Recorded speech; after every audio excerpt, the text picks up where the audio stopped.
Speaker is Dr. Ping from UCL, who is going to present about the governance of solar water heating systems in China. Thank you very much.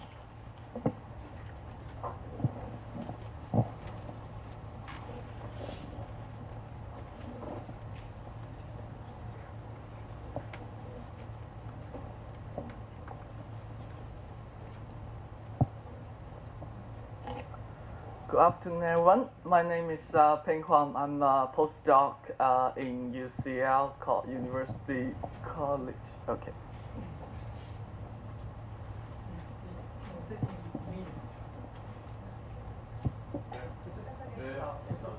Yeah, if you go to the top display settings and switch it. Sorry? If you go to that back to the I need to know. display settings on the top and switch the interview to the one you're showing. Yeah. It'll work, hopefully. I need to. Actually, this one doesn't allow us to. Doesn't allow you to display. Really? Because it's connected. I kind of need to know. Okay, I guess more will be fine. Yeah, it's fine because I need to know. Okay. Sorry about that. Yeah. Limitations. Just because I just take a 11-hour flight from London here, so I just started preparing this PPT. So yeah, so hope it's clear.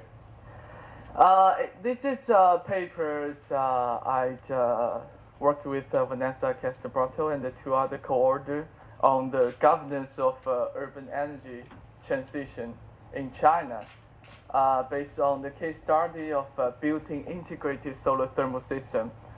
It's a comparative case study in Rizhao and Shenzhen. First of all, I want to start the whole talk with this, which I think the urban sustainability transition right now is an emergent strand in both urban study and the sustainability transition study.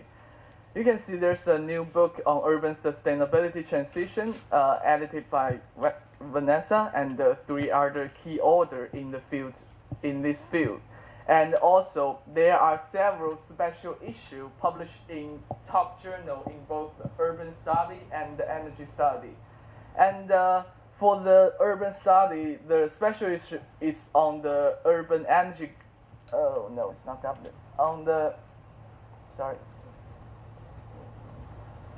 The special issue on urban study is titled on urban energy transition, place, process, and the politics of the social technical change, which is published in 2014. And there's a special issue in energy policy on the urban energy governance. And there are two other special issues published in cleaner production, which is forthcoming, and another one in city, more on the energy climate change mitigation in city. So we can see this is an emerging strength, the urban sustainability transition, both combining the urban study and the sustainability transition study. So this paper is focusing on the urban energy governance in China. So basically, because from the Western perspective, the success of climate change policy in China has always been interpreted as a good match between the top-down objective and the appropriate policy approach. And there's a dominant view of the reproduce consumption, the assumption of command and control paradigm in China's environmental policy. But the question is it really the thing? Because I think this view assume that China's top-down policy and the strong local capacity will lead to the energy transition in city. And in this paradigm, the local government is regarded as the controller of the urban sustainability transition, with assumed capacity to directly control the whole transition process. But the question is it really that easy to make the transition to renewable and sustainable energy system? I think the question is no. Because the energy transition is always based on some specific context. And right here, we would like to focusing on the specific material process. Actually, in 2011, Rutherford, which is also one of the key author in this field, who state that the socio-technical materiality helps to explain the inherent tension and the contradiction between the transition aspiration and the multi-form of materiality, as well as the rate of the concrete object and their relation with people's everyday life. So about transition, it's not just about technology change, it's not just about social change, it related to the material process and how this process influence the everyday life of people living in some specific areas. So when we look into the governance of the transition, it's not only just about the management of technological change, it's also about the built environment, how this technological change have this impact in the built environment and the people's everyday life. So this is the focus of this paper, to look deep into the context, particularly is the material process during this transition. And the research question of this paper is how urban energy transition unfold in context without assuming that the local government play a controlling role, like I presented earlier, which is the dominant Western perspective on Chinese transition, Chinese rapid transition actually, and to questioning the translation of policy into actual material transformation and the related social practice of people living there. So to answer this research question, we developed a framework called the Dimension of Urban Sustainability Transition. We call it the DUST framework, which is already forthcoming. One of our case studies is forthcoming in the Journal in Energy Research and Social Science, and another paper specifically to address this framework is still under review in the environmental innovation and societal change. So I'm not going into detail of this framework. I'm just going to briefly introduce the dimension and the interaction between these three key dimensions. Actually, we believe this DUST framework is a tool to examine the systemically examine the multidimensional nature of urban sustainability transition. And we can see this framework has three cornerstones that promote and or hinder the urban transition process. The first one is the social technical experimentation. Basically, it's the entrepreneurial activity, which is which is normally conducted by the key industrial actor, and trying to bring the innovation activity into the given context, and trying to induce this new innovation and the technology into the market niche. So this is a social technical experimentation. And the second component is the urban process, which is referring to the urban political process, because we think the politics of this transition is very important, and we have to include the interaction of various urban stakeholders in this whole process. So we basically include the process of the governance and the response of various urban stakeholders to the change of industrial actor bring in the city. And the third part is about the social spatial arrangement, which basically to present the condition of the social technical experimentation and the associated urban political process. And we believe this, we talk about this as a pre-existing social spatial arrangement, which normally manifests as a spatial patterns of economic and social activity. And this framework, you can see there's three key interaction between these three components. And we believe this DUS framework is also enabled to the analysis of specific pattern of interaction. So we can see there's there's interaction between the innovation activity and the response of urban stakeholder, which is the first interaction.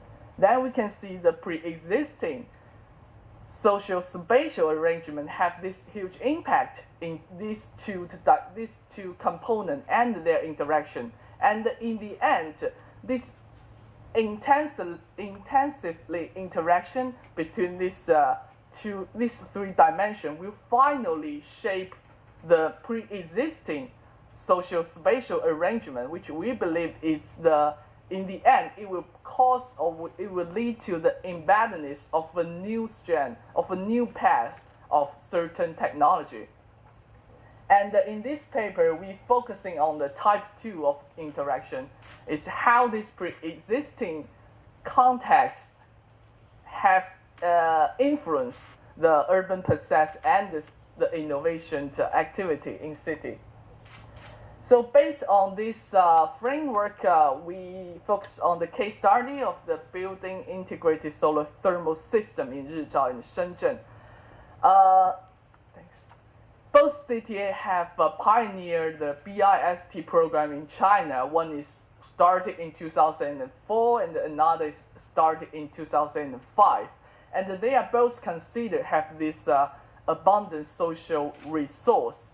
So except for this similarity of these two cities, we also see that the implementation of the BIST system in these two cities have involved it into two radical different trajectories. Today, in Rizhao, more than 95% of households in urban area are using this solar water heater. But in contrast, in Shenzhen, only 250 programs had been built till 2015. And more importantly, at least 56 of these programs are left unused. So you can see these two totally different trajectories. And this contrasting trajectory actually is very surprising for us, because for Shenzhen and Rizhao, from the Western perspective, the top-down policy and the local capacity play a key role. But in these two cases, that's not true, because Shenzhen have this clearer top-down policy objective, and Shenzhen has a stronger local capacity.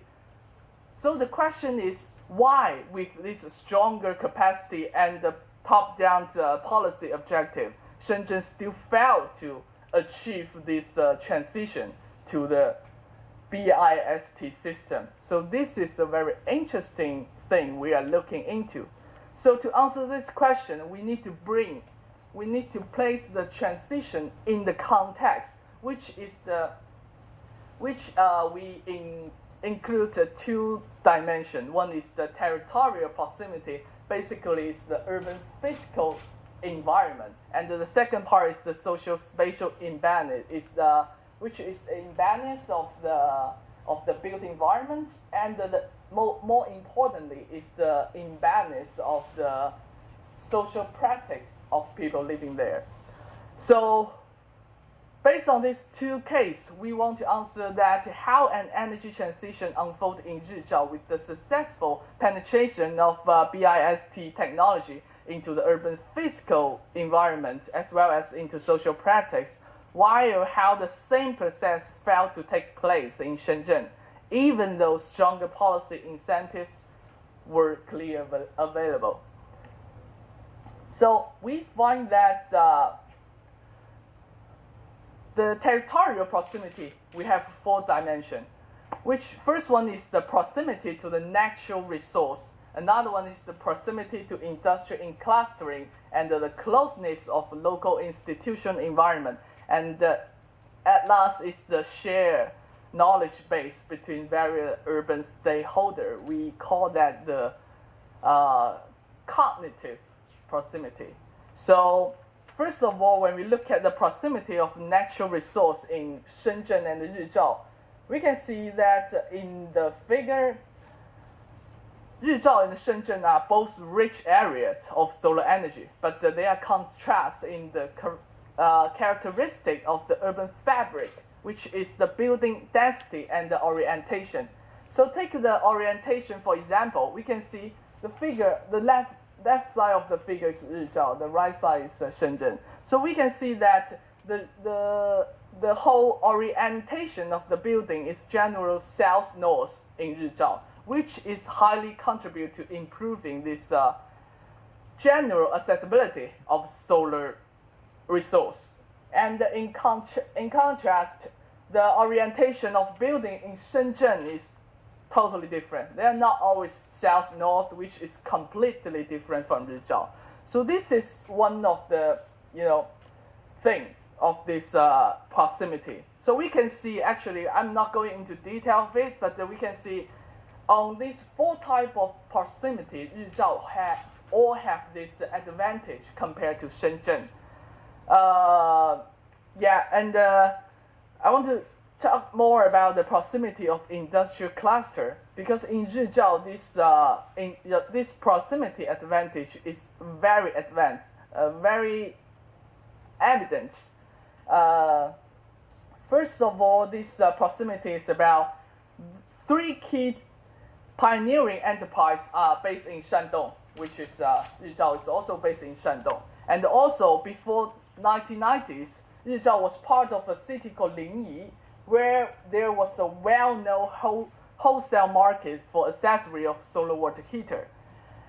Compared to Rizhao, Shenzhen lacked geography proximity to this industrial cluster.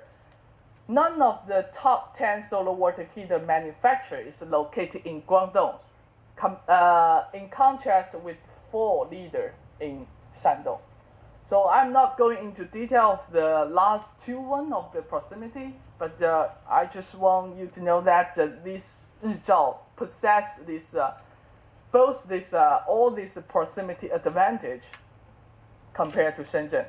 So another one is also very interesting. It's about the social spatial imbalance, which we highlight the social practice related to the hot water usage, which is embedded in the everyday life of people living there. So actually we asked a question about to the same question to residents in Rizhao and the residents in Shenzhen. We asked that how they deal with this inconvenience and the waste of the non-heated water that they need to leave running when they use solar water heater. You can see 2 contrasting answers from residents in Rizhao and the residents in Shenzhen. Residents in Rizhao said it does not bother us at all because they get used to that. So for them, it's not even an issue. But in Shenzhen, people can't stand that because they get used to the gas water heater and the electric water heater, which is instant, water heater. So they don't have this social practice to wait for hot water. So for them, it's almost impossible for them to stand this kind of inconvenience. So we can see this contrasting difference of this social practice, this embedded social practice in people's everyday life related to this solar water heater usage.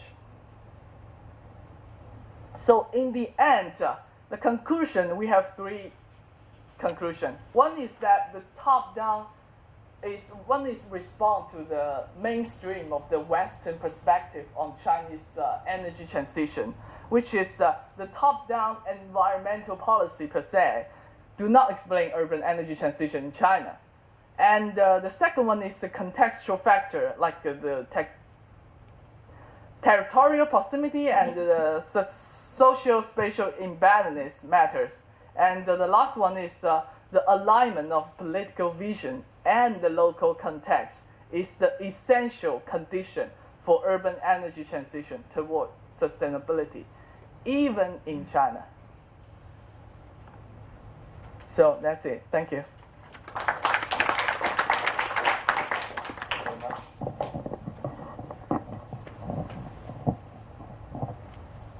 Thank you a lot for your presentation. Christopher Haug from HKUST and the German Konrad Adenauer Foundation.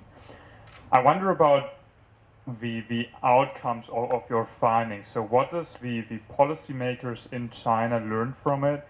So what do we need to do in the future in order to make these top-down executive approaches successful in different provinces, in different cities in China?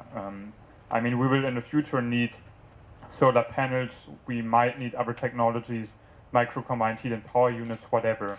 How can we policymakers ensure that they will be successful? Thank you for the question.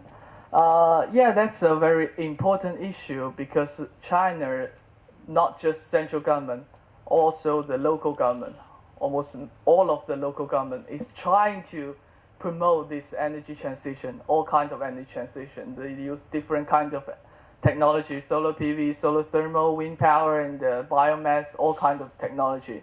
And actually in China, this top-down approach is very effective, and that's true. But the thing is, like I just present, for the policymaker, they have to make sure this alignment of their policy vision and the local context. Because as I present in these two cases, even though Shenzhen have stronger local capacity, not only in governance, also in finance, all kinds of capacity, but they still fail to promote this kind of transition. So there is the reason. The reason is the local context is really matter, even though the top-down approach is so strong. So I think for the policymaker, this study give the policy implementation is that the policymaker need to make sure the alignment between these two things. Would you say that stakeholder engagement, public participation, and bottom-up approaches are a measure, a mean here to make this happen, to make this successful? I think that could be part of the matter, like you said, the participatory planning or anything about the participatory. But general public participation, yeah. Yeah. But the question is, in Chinese context, participation is not that easy, because in the mainland China, we don't have this well-developed civil society, as I guess all know. So the agency and the organization and the NGO is not that easy to organize, to organize all kinds of events and stuff in mainland China. So I think participatory is a good matter, but I'm not sure whether that's the best matter to match this social issue and the policy vision.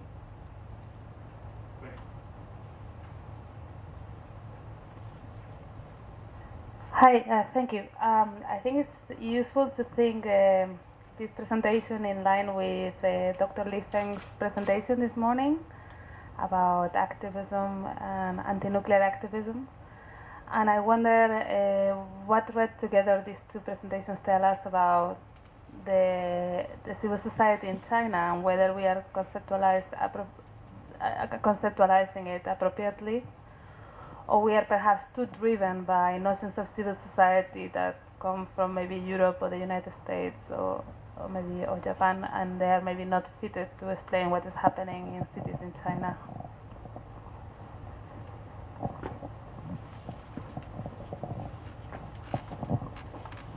Thank you. This is Mori from Kyoto University. So I'm wondering if so each household in both cities, so have you checked the cost and benefit of each household or building order? Because so even if of course the project is okay, but if they don't perceive higher profit, they don't want to install. So sorry about the last. So economic benefit. And also the capacity of the grid. Actually, this technology is not kind of high technology compared to solar PV and wind power. The solar thermal technology has a long history, and actually it's kind of like a basic thing for household, like a fridge or a TV. So for them, it's not about the economic benefit, because I think they just want to just a basic use. Because for solar water heater and the other water heater, for example, the gas water heater and the electric water heater, they talk about that the solar water heater have stronger this economic benefit. But in the long term, it has. But in just 10 years, it's not that obvious. So for them, I don't think they really see this economic benefit as their major consideration to select a different kind of technology.